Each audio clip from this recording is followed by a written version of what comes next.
So, welcome once again to Study Together. We've got some things to take a look at here. We've kind of taken a look at the citation index references up to 19, I think, but we've read down to, I think, 25. So let's take a look real quick, see if there's anything in there, and then we'll continue.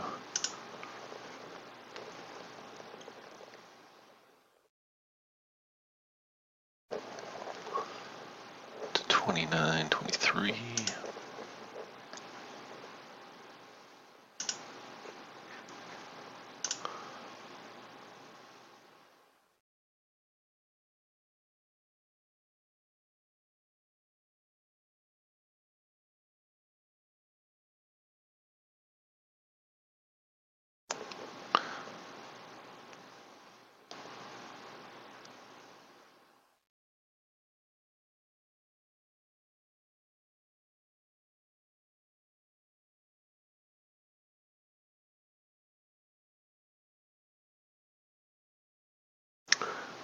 He says, this is Orson Pratt, meeting of Adam with his posterity, etc. is the talk. He says, now to show you the value of the scripture of the brass plates over the Jewish records translated by King James, let me refer you to the Book of Mormon. On the 24th page, speaking of the coming forth of these records, the angel said to Nephi, the book that thou beholdest is a record of the Jews, which contains the covenants of the Lord, which he made unto the house of Israel. And it also containeth many of the prophecies of the holy prophets, and it is a record like unto the engravings which are upon the plates of brass, save there are not so many. That is, there are not so many prophecies and revelations contained in the Jewish Bible of our day as there were upon the plates of brass. Nevertheless, they contain the covenants of the Lord, which he has made with the house of Israel. Therefore, they are of great worth unto the children of men. So the Bible is of great worth unto the children of men. And certainly we can see that it blesses many people.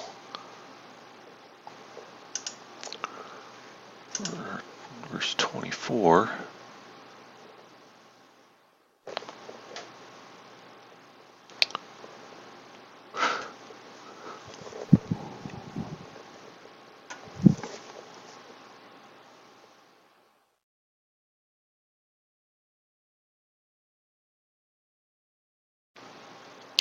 This is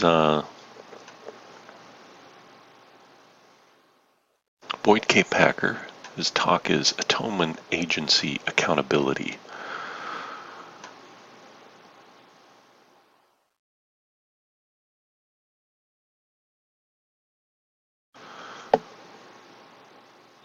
Let's see. He says, how the atonement was wrought, we do not know. No mortal watched as evil turned away and hid in shame before the light of that pure being. All wickedness could not quench that light. When what was done, the ransom had been paid. Both death and hell forsook their claim on all who would repent. Men at last were free. Then every soul who ever lived could choose to touch that light and be redeemed. By this infinite sacrifice, through this atonement of Christ, all mankind may be saved by obedience to the laws and ordinances of the gospel. Atonement is really three words. At one-ment, meaning to set at one with God, to reconcile, to conciliate, to expiate. But did you know that the word atonement appears only once in the English New Testament? Only once. I quote from Paul's letter to the Romans. Christ died for us. We were reconciled to God by the death of his Son. Much more being reconciled, we shall be saved by his life. And not only so, but we also joy in God through our Lord Jesus Christ, by whom we have now received the atonement. Only that once does the word atonement appear in the English New Testament, atonement of all words. It was not an unknown word, for it had been used much in the Old Testament in connection with the law of Moses, once only in the New Testament. I find that to be remarkable. I know of only one explanation. For that we turn to the Book of Mormon. Nephi testified that the Bible once contained the fullness of the gospel of the Lord, of whom the 12 apostles bear record. And after the words go forth by the hand of the 12 apostles of the Lamb from the Jews unto the Gentiles, thou seest the formation of the great and abominable church, which is most abominable above all other churches. For behold, they have taken away from the gospel of the Lamb many parts, which are plain and most precious, and also many covenants of the Lord have they taken away. That's one of those things that Elder Packer has clearly laid out, was removed by those evil men in order to blind all the children of men, that they wouldn't recognize the things of the Lord.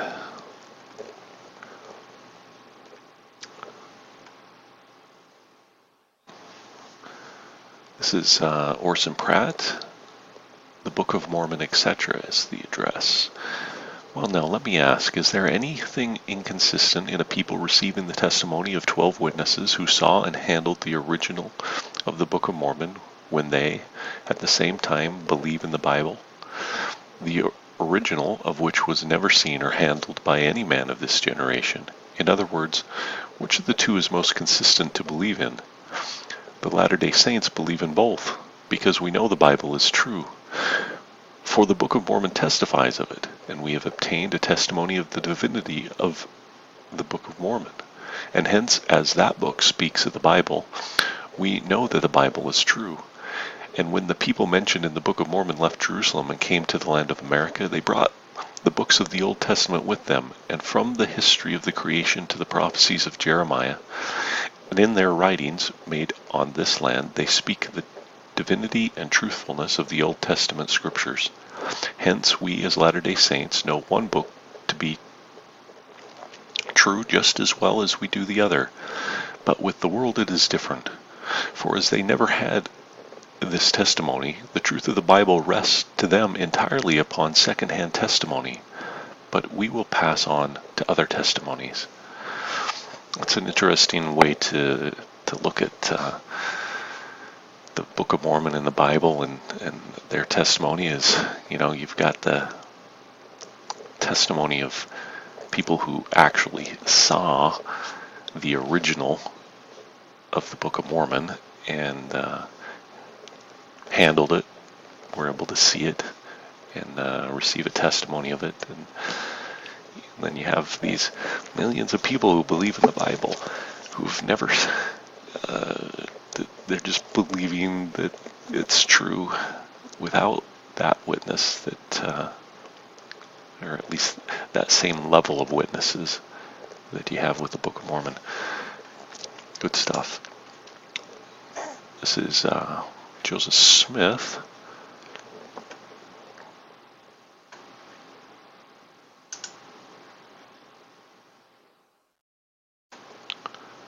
This is section John holds the keys of the Aaronic priesthood as touching the gospel and baptism that John preached. I would say that John came preaching the gospel for the remission of sins. He had his authority from God, and the oracles of God were with him, and the kingdom of God, for a season, seemed to rest with John alone. The Lord promised Zacharias that he should have a son, who was a descendant of Aaron. The Lord having promised that the priesthood should continue with Aaron and his seed throughout their generations, let no man take this honor upon himself, except he be called of God, as was Aaron. And Aaron received his call by revelation.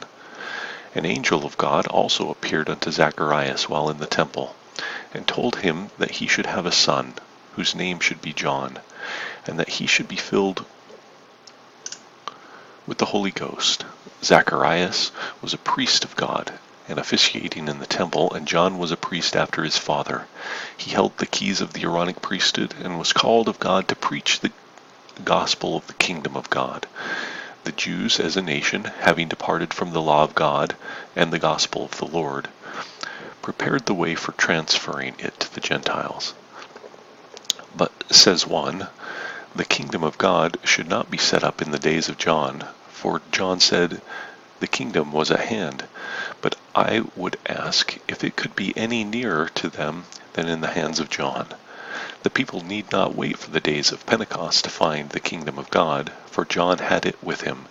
And he came forth from the wilderness crying, Repent ye, for the kingdom of heaven is nigh at hand. As much to say, out here I have got the kingdom of God, and you can get it. And I am coming after you, and if you don't receive it, you will be damned. And the scriptures represent that all Jerusalem went out into John's baptism. There was a legal administrator, and those that were baptized were subjects for a king. And also the laws and oracles of God were there. Therefore the kingdom of God was there. For no man could have better authority to administer than John. And our Savior submitted to that authority himself by being baptized by John. Therefore the kingdom of God was set up upon the earth, even in the days of John. So interesting little bit there that John starts setting up the kingdom of God. I think we could take some interesting turns with that. I think we have several people describing John as an Elias, and maybe even the Elias that comes and sets things up before Christ's kingdom is once again established. Something to think about.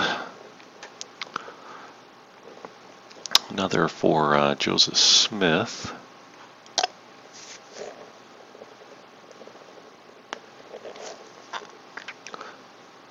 This is the prophet's vision of the 12. I also beheld Elder Helen in the south, standing upon a hill, surrounded by a vast multitude, preaching to them, and a lame man standing before him, supported by his crutches. He threw them down at his word, and leapt as a hart, by the mighty power of God. I also saw Elder Brigham Young standing in a strange land, in the far south and west, in a desert place, upon a rock in the midst of about a dozen men of color, who appeared hostile, and he was preaching to them in their own tongue, and the angel of God standing above his head, with a drawn sword in his hand, protecting him. But he did not see it. And finally saw the 12 in the celestial kingdom of God, and I also beheld the redemption of Zion, and many things which the tongue of men cannot describe in full. So, interesting little vision that the prophet shares.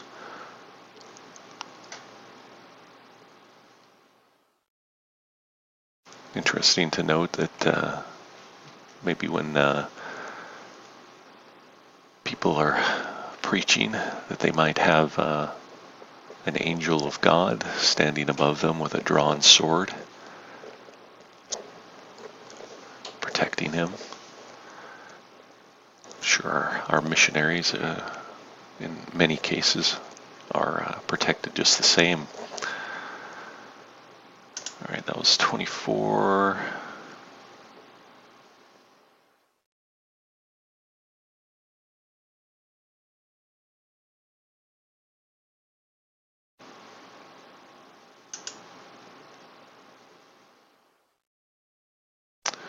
Just read that one.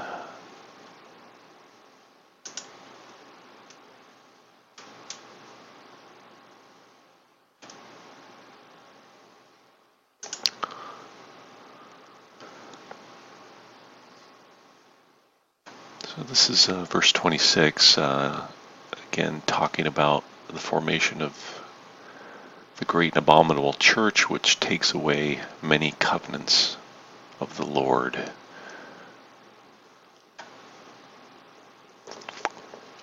This is George Q. Cannon. And he says, now there is a very remarkable prediction connected with the coming forth of this book. This is predictions in the Book of Mormon, etc. It should have the effect, when united with the Bible, for it was the Bible that the prophet was referring to as being the writings of the fruit of the loins of Judah. When these two books should be united, it should have a remarkable effect. That is, their union should. They should confound false doctrine. They should lay down contentions, put an end to them, and establish peace, and that they should be the means of bringing the people to the knowledge of the covenants of God with those ancient prophets, with his ancient servants and people. Now, all those who know anything about the effect of the Book of Mormon, of the preaching of the elders, with the aid of the Book of Mormon, know that these words have been fulfilled to the very letter. False doctrines have been put down, contentions have ceased, peace has been established, and the people have been brought to the knowledge of the covenants which God made with his ancient servants. Those who have read this book know how precious the words of God contained in it, how plain the doctrine of Jesus Christ is set forth in it. There are no mistranslations. There is no mysticism infused into it by men who have had their own peculiar view of the doctrine of Christ. For in consequence of the taking out from the ancient records of the Bible of many plain and precious parts of the gospel of Christ, the whole religious world is in confusion as to the meaning of certain texts. So far as baptism itself is concerned, there is no end to contention. The Baptists say that immersion is necessary and is right. Others say that it is wrong, and that sprinkling is right. Others contend for infant baptism, while others say it is not of God.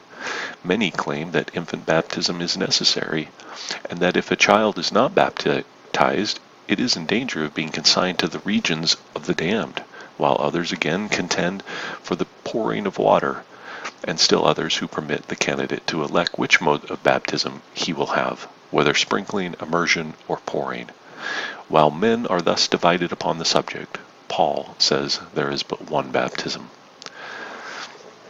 So another covenant that the Book of Mormon definitely clears up for us and makes very, very plain the manner and the mode and who should be baptized. And it lays out the details of the covenant that we're making when we are baptized. So great truths found in the Book of Mormon that are missing in the Bible, and thus we are blessed by having the Book of Mormon in our lives, and we gain great knowledge from study of that book. We'll leave it there for now, and I leave that with you in the name of Jesus Christ. Amen. Hey, thanks for watching. If you would, click subscribe and like, and then comment below of what you would like to study together, and we'll see what we can do.